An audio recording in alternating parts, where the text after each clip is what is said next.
అందరికీ నమస్కారం. ఈరోజు మరి శాంతిగా డాక్టర్ బిఆర్ అంబేద్కర్ కోనసీమ జిల్లాలో ఉన్నటువంటి దైవ సేవకులందరూ కూడా గడియార స్తంభం దగ్గర నుండి కలెక్టర్ వారి యొక్క కార్యాలయం వరకు రావడానికి గల కారణం ఏంటంటే, మరి 3 రోజుల క్రితం జరిగినటువంటి దుర్ఘటన పాస్టర్ గారు మరి ఒక గొప్ప దైవజనుడు, అదేవిధంగా 2 రాష్ట్రాల్లో పేరు పొందినటువంటి మరి బైబిల్ జ్ఞాని, మరి అన్ని జ్ఞానోత్య ఫిలాసఫరు, అటువంటి ఫిలాసఫర్ అయినటువంటి పగడాల ప్రవీణ్ గారు హత్య అని చెప్పి మేము నమ్ముతున్నాం. మరి అది యాక్సిడెంట్గా కనబడుతుందని చెప్పేసి కొంతమంది అంటుంటే, ఎక్కువ శాతం అది హత్య అని చెప్పేసి చూస్తున్న వారు, నిర్ధారించిన వారు తెలియపరుస్తున్నారు. మరి పోస్ట్మార్టం రిపోర్ట్ కానీ అది కూడా మరి పోలీస్ ఎంక్వైరీ కానీ పారదర్శకంగా జరగాలని చెప్పేసి మా యొక్క విన్నపం.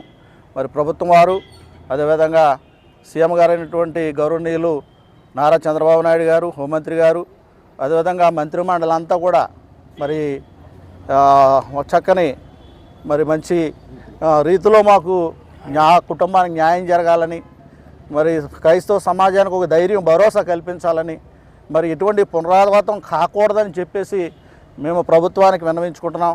ఈ విషయాన్ని కేంద్ర ప్రభుత్వం వారు కూడా తీసుకెళ్లాలని చెప్పి రాష్ట్ర ప్రభుత్వాన్ని మేము కోరుకుంటూ మరి ఈ యొక్క విన్నపం తెలియపరుచుకుంటున్నాను. జిల్లా నాయకులందరూ కూడా, కోనసీమ జిల్లా నాయకులందరూ వచ్చారు.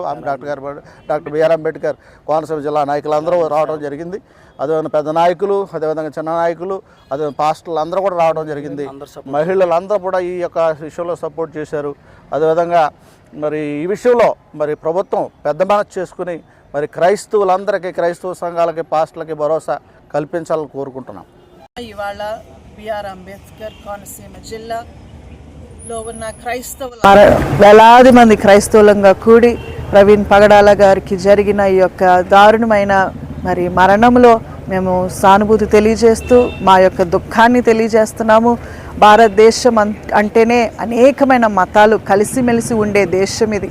ఇలాంటి దేశంలో మీద ఒకరు మరి అనవసరమైన కక్షలను లేకపోతే బెదిరింపులను, ఒక మతమును హేళన చేస్తున్న ఈ వీడియోస్ సోషల్ మీడియాలో ఏవైతే మరి రెచ్చగొట్టే వీడియోస్ ఉన్నావో, ఇలాంటివి మన క్షేమానికి అవి దోహదపడటం లేదు. కాబట్టి అలాంటివి తీసివేయడానికి, మరి మత కలహాలు జరగకుండా ఇవన్నీ బ్యాన్ చేయడానికి ప్రభుత్వం సరైన నిర్ణయాలు తీసుకొని మత స్వాతంత్రమును కల్పిస్తూ ప్రతి ఒక్కరూ వారి యొక్క ఇష్ట దైవాన్ని ఆరాధన చేసుకునే స్వాతంత్రములో మన దేశమును నడిపించవలసిన బాధ్యత ప్రభుత్వానికి ఉందని మరొకసారి తెలియజేస్తూ, ఆల్రెడీ చాలా ప్రయాసపడుతున్న ప్రభుత్వానికి వందనాలు చెల్లిస్తూ మరి ఇంకను క్రైస్తవుల యొక్క క్షేమము కొరకు సరైన నిర్ణయాలు తీసుకొని మాకు సహాయం చేయాలని కోరుతున్నాము. మరి అమలాపురం యూపీఎఫ్ విమెన్స్ నెట్వర్క్ తరఫున ప్రెసిడెంట్గా నేను ఈ యొక్క విన్నపాన్ని తెలియజేస్తున్నాను. వందనాలండి. అందరికీ నమస్కారాలు. ఈరోజు డాక్టర్ బిఆర్ అంబేద్కర్ కోనసీమ జిల్లా అమలాపురం నడిబొడ్డు గడియార స్తంభం నుంచి ఈ జిల్లాలో ఉన్నటువంటి మహిళలు, క్రైస్తవ సంఘాలు, క్రైస్తవ నాయకులు అందరూ రోడ్డెక్కాం. 3,000 నుంచి ఇంచుమించుగా 5,000 వరకు శాంతి ర్యాలీ, సంతాపం జరగమని కోరాం. ఇది నీళ్ళు గారిస్తే మాత్రం మళ్ళీ లక్షలాది మంది రోడ్డు ఎక్కవలసి వస్తుంది. కాబట్టి ఈ శాంతిని దయచేసి రాష్ట్ర